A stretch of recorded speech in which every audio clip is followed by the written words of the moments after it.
यदि आपने अभी तक मेरे चैनल को सब्सक्राइब नहीं किया है तो इसे तुरंत सब्सक्राइब कर ले ताकि आने वाले वीडियो का नोटिफिकेशन सबसे पहले आपको मिलता रहे। वामन अवतार भगवान विष्णु का 5वां अवतार था। असुर राज बाली बहुत शक्तिशाली राजा थे। उन्होंने अपने तपोबल से तीनों लोकों का राज प्राप्त किया। वह असुर जरूर थे पर दयालु और दानी थे। वो बहुत बड़े विष्णु भक्त भी थे। इसलिए राजा बलि के पास से स्वर्ग पुनः प्राप्त करने के लिए इंद्र भगवान विष्णु के पास जाते हैं और कहते हैं कि प्रभु दया कीजिए, राजा बलि ने मेरा इंद्रलोक भी छीन लिया, आप कुछ कीजिए। भगवान विष्णु मुस्कुराए। अपने भक्त की कसौटी के लिए भगवान ने वामन अवतार लिया।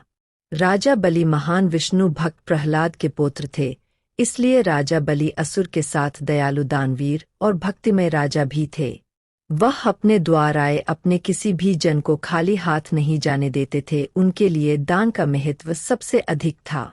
एक बार राजा बलि ने अपने गुरु शुक्राचार्य के कहने पर अपने पिता के आसुरी गुणों के प्रभाव से प्रभावित होकर देवलोक पर आक्रमण कर दिया और देवताओं पर विजय प्राप्त करके दोनों लोकों में अपना अधिपति स्थापित कर लिया। राजा बलि सदा अच्छे कार्य ही करते थे, लेकिन धीरे धीरे उनके अंदर आसुरी गुण उत्पन्न होने लगे और उन्होंने स्वर्गलोक पर आक्रमण कर देवराज इंद्र से इंद्रलोक भी छीन लिया। इंद्रदेव सहित सभी देवता राजा बलि के इस व्यवहार से बहुत चिंतित हो गए। इंद्रदेव की मां अदिति ने इस समस्या को देख भगवान विष्णु से प्रार्थना की। फिर भगवान विष्णु ने अदिति माता के गर्भ से वामन भगवान के रूप में जन्म लिया। एक समय राजा बलि अपने गुरु शुक्राचार्य के साथ मिलकर एक यज्ञ कर रहे थे। तभी उन्हें एक ब्राह्मण की आवाज सुनाई दी। भिक्षाम देहि। राजा बलि ने अपने गुरु से कहा, गुरुदेव प्रतीत होता है कोई ब्राह्मण देवता द्वार पर आए हैं।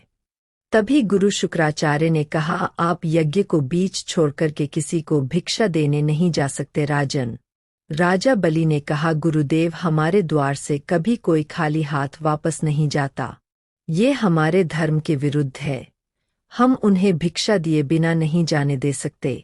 राजा बलि यज्ञ छोड़कर ब्राह्मण देवता के पास जाते हैं और उन्हें प्रणाम करके पूछते हैं कि हे ब्राह्मण देव, आपको क्या चाहिए?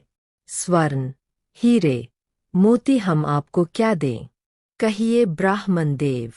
ब्राह्मण रूपधारी वामन भगवान कहते हैं, एक ब्राह्मण को भिक्षा के अतिरिक्त और क्या चाहिए राजन?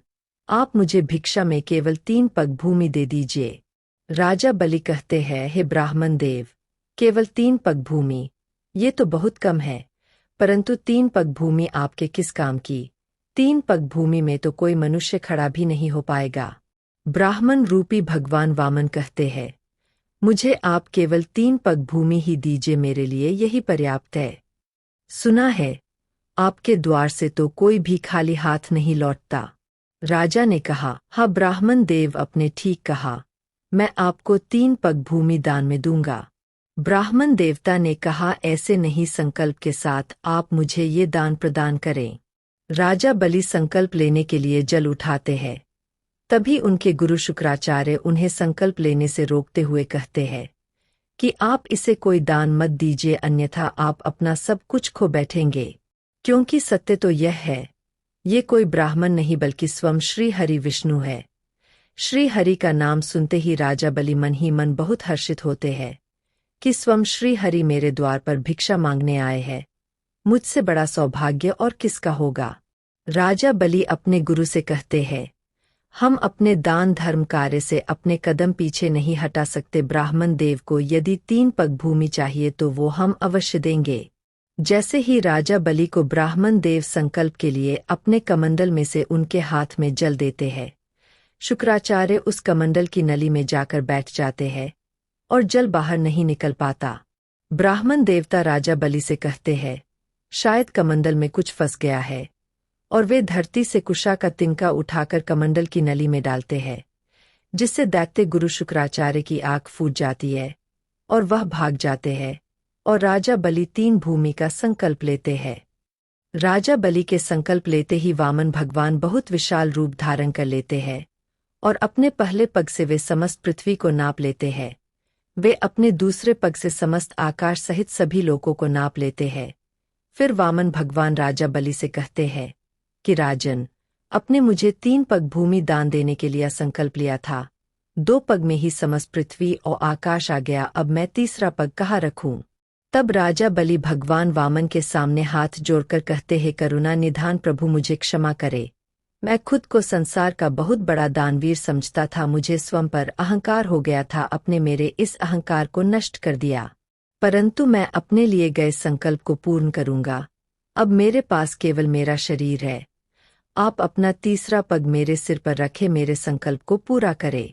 भगवान वामन ने तीसरा पग राजा बलि के सिर रखा, संकल्प को पूरा किया। वामन भगवान कहा, बलि, तुम्हें स्वयं पर बहुत अहंकार गया था और तुमने अहंकार में आकर अपनी शक्तियों का दुरुपयोग करके तीनों लोकों पर अधिकार कर लिया है। तुम्हें तुम्हारे अहंकार से मुक्त कराना अत्यंत आवश्यक था, तुमने कुकार्य किया, परंतु तुम धर्मी दानी भी हो और मैं तुमसे बहुत प्रसन्न हूँ। दानी तो बहुत है, पर तुमने तो खुद को ही दान कर दिया। राजन, मैं तुम्हें कुछ देना हूँ, मांगो। बलि, क्या चाहिए तुम्हें? राजा बलि ने कहा, प्रभु, आपको चाहने के बाद अब मुझे और नहीं चाहिए, मुझे बस हर समय आपका दर्शन होता रहे, यही कामना है। वामन भगवान ने राजा बलि को खुश होकर स्वर्ग से भी विशाल और सुंदर सुतल्लोक का राजा बनाया और खुद अपने भक्त के लिए उसके द्वारपाल बन गए। वो कहते हैं, न भगवान अपने भक्तों पर अपना सर्वस्व लुटा देते हैं। इस प्रकार वामन अवतार की कथा हमारे जीवन में एक महत्वपूर्ण संदेश लेकर आती है। आदर्श जीवन कैसे जीना चाहिए और भगवान के प्रति आदर्श भक्ति कैसे बनानी चाहिए, यह हमें दिखाता है कि सच्चे धर्म और न्याय का पालन करने से हम सफलता, खुशियां और मान सम्मान प्राप्त कर सकते हैं। भगवान विष्णु के नियमित लीलाओं में से एक था, जिसका उद्देश्य दरिद्रता, अहंकार और अधर्म को रोकना था। बलि राजा ने इस क्रिया को सही भावना से स्वीकार किया और उसे आदरपूर्वक निभाया। यदि यह वीडियो आपको पसंद आई हो तो आप इस वीडियो को लाइक करें, कमेंट करें और साथ ही अपने इष्ट मित्रों के साथ शेयर भी करें।